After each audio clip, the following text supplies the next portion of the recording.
Hello! Hello, ఎవరండి మాట్లాడేది? అమ్మ నేను ఇక్కడ హైదరాబాద్ నుంచి మాట్లాడుతున్నానమ్మా. చెప్పండి సార్. అదే ఇది బ్రదర్ సిరికొండనా ఏదో ఉంది ఛానల్ అండి అది.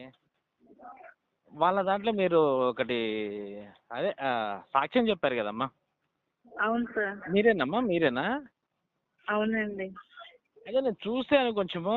అంటే మీ అదే మీరు అంటే పుట్టుకతో క్రైస్తవులమ్మా లేదంటే కన్వర్టెడా మీరు? కన్వర్టెడ్ అండి. ఆహా! ఎందుకు జరిగింది అందులోకి వెళ్ళడం మీకు? ఎలా జరిగింది? తెలుసుకోవచ్చా ఏమన్నా? అంటే నాకు హార్ట్ కంప్లైంట్ ఉండేది సార్. ఆ! ఆ! అది నాకు పెళ్ళి అయిన తర్వాత బయటపడింది. ఆహాహాహా! మా అత్తింటి వాళ్ళు నన్ను తెగలకొంటది, నీకు పిల్లలు పుట్టరు అది ఇది అని చెప్పేసి చాలా నన్ను హింసించడం మొదలు పెట్టారు. ఆ! ఇంకా నాకు బాగా బాధపడేదాన్ని. నేనంటే అన్ని విగ్రహాలన్నీ పూజ చేసేదాన్ని. ఆ! ఇంకా నాకైతే ఇంక యేసు ప్రభు గురించి అంటే ఏమీ తెలియదు సార్. ఆ! ఆ! ఆ! అప్పుడు గృహ కొడుకులకి అలాగే సువార్తలు చెప్పడానికి కొంత సహోదరులు వచ్చి నాకు ఆయన గురించి చెప్పడం జరిగింది. ఆ! జరిగిన తర్వాత వాళ్ళు చర్చికి రావమని చెప్పడం, ప్రార్థన చేసుకోమని చెప్పడం, ఇలాగా వాక్యం చదవాలని కొత్త నిబంధన ఇవ్వడం. ఆ! అదే అంటే చదువుతూ ఉంటే నాకు దేవుడి మీద కొంచెం నాకు విశ్వాసం కలిగిస్తా హ్మ్. చర్చికి వెళ్ళడం మొదలు పెట్టాను. ఆ! నుంచి దేవుడు నాకు గర్భాన్ని తెరిచి బిడ్డలిచ్చాడు. ఆ! ఆ! ఓకే. అలా మీరు అందులోకి కన్వర్టెడ్ అమ్మా? ఆ! తర్వాత మీ అంటే తర్వాత మళ్ళీ మీ భర్త కూడా చనిపోయారని విన్నాను. యాక్సిడెంట్ లో చనిపోయారు. ఎలా అమ్మా? యాక్సిడెంట్ లో చనిపోయారండి. ఆయన లారీ డ్రైవర్ అండి. ఆహా! లారీ డ్రైవర్ యాక్సిడెంట్‌లో చనిపోయాడు. మరి తర్వాత మీకు క్యాన్సర్ అటాక్ అయిందని విన్నాను. అవును సార్. ఆ!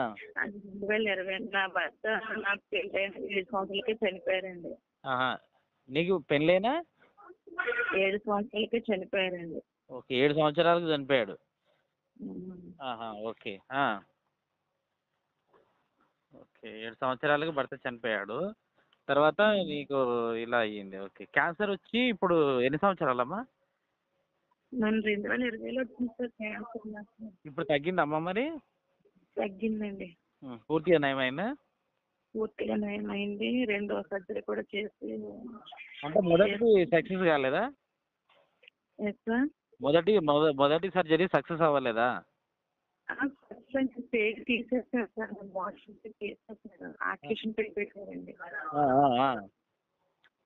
దాని గురించి ఆ పేగు బయటికి పెట్టేశారు పొట్టలోంచి. అవును. అవును. అవును. ఆ! ఆ! అది నాకు ఒక సంవత్సరం దాకా కీమోలు అవి ఎక్కడం ద్వారా ఆ! అవి మధ్యలో చేయకూడదు కదా సార్ క్యాన్సర్ తోటి ఆ! సెట్ అవ్వదన్నారు. ఆ! అది ఆక్సిజన్ పెట్టి కూడా సెట్ అవ్వదో కూడా చెప్పలేమని చెప్పారట. ఆ! దేవుడి కృపను బట్టి అది దేవుడు చేసిన అద్భుతాన్ని బట్టి సెట్ అయిన తర్వాత అప్పుడు ఆపరేషన్ చేశారు.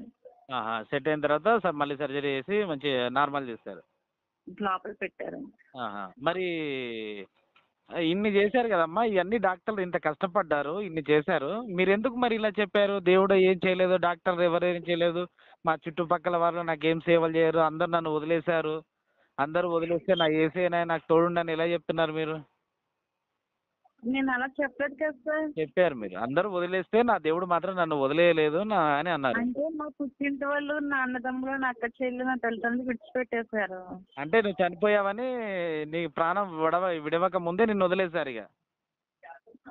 అంటే అంతకు ముందే పెళ్ళైన తర్వాత వదిలేశారండి నన్ను. అంటే ఎందుకు వదిలేశారు? అరేంజ్ మ్యారేజ్ కదా మీది? వదిలేశారంటే దానికి కారణం వాళ్ళ దగ్గర ఉంటది. వదిలేశారండి ఇంకా నన్ను. లేదండి. ఇప్పుడు కారణం వాళ్ళ దగ్గర ఉండదంటే ఏదో ఒక కారణం ఉంటుంది. మీరేమైనా లవ్ మ్యారేజ్ చేసుకున్నారా? లేదు sir, arrange marriage. Arrange marriage చేసుకుంటే ఎందుకు వదిలేశారు? తన కూతుర్ని ఎందుకు వదిలేస్తారు? వదిలేరు కదా! ఏదో సమ్ కారణాలు ఉంటాయి కదా! ఏదో చిన్న గొడవలు రావడమో, లేదంటే వాళ్ళకి నచ్చకుండా అంటే ఇద్దరి మధ్యలో ఫ్యామిలీస్ అంటే చిన్న చిన్న విభేదాలు ఉంటాయి. మీరు ఎవరో నాకు తెలియదు సార్. మీరు నన్ను అలాగ అడుగుతున్నారు. మీరు ఎవరు సార్ అలాగా? అది కాదండి.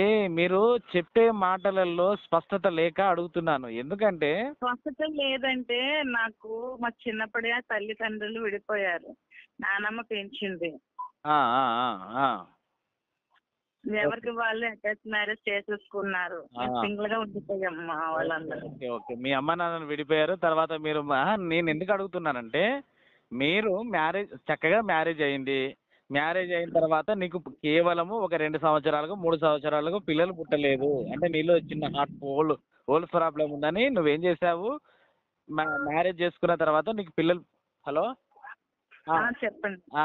కేవలము పిల్లోడు పుట్టలేదు అందులోకి వెళ్తే పిల్లోడు కలిగాడు నాకు దేవుడే ఇచ్చాడు ఏసయ్య తెరిచాడు గర్భఫలం తెచ్చి నీకు కొడుకులు ఇచ్చాడు ఏసే ఇచ్చాడని నమ్మావు బాగుంది నేనేం కాదనుకుంటా కానీ నీ భర్త చనిపోయాడు నీలో ఇంత లోపం పెట్టిన మా దేవుణ్ణి ఎందుకు నిందించలేకపోయావు అలాగే నీకు క్యాన్సర్ వచ్చింది ఇంత క్యాన్సర్ వచ్చి 2 సార్లు సర్జరీ జరిగింది ఇందులో ఉంటే నాకు ఈ చెండాలం అంత ఎందుకు యేసు దేవుడే కాదు దేవుడు ఉంటే నాకు ఇన్ని కష్టాలు ఎందుకు తెచ్చాడు ఎందుకంటే నేను దేవుడికి అంత అటాచ్ అయిపోయానండి. ఒక తల్లి కన్నా ఎక్కువ నన్ను ప్రతి విషయంలో దేవుడు నన్ను ఓదార్స్తూ ఉన్నాడండి.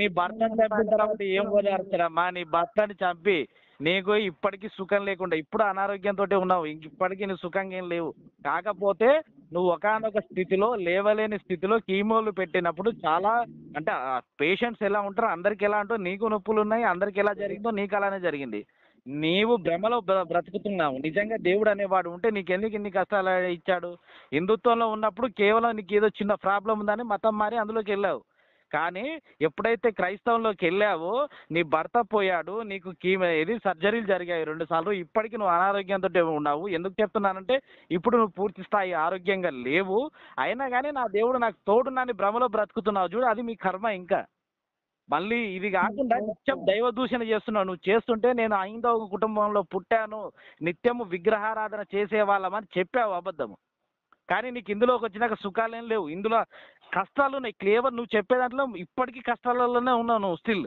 పైగా ఇవన్నీ వదిలేసి నా పుట్టింటోళ్ళు వదిలేశారు నన్ను ఎవరు నాకు తోడు లేరు అని చెప్తున్నావు చూడు ఇంతకన్నా దరిద్రం ఏమన్నా ఉందా అమ్మా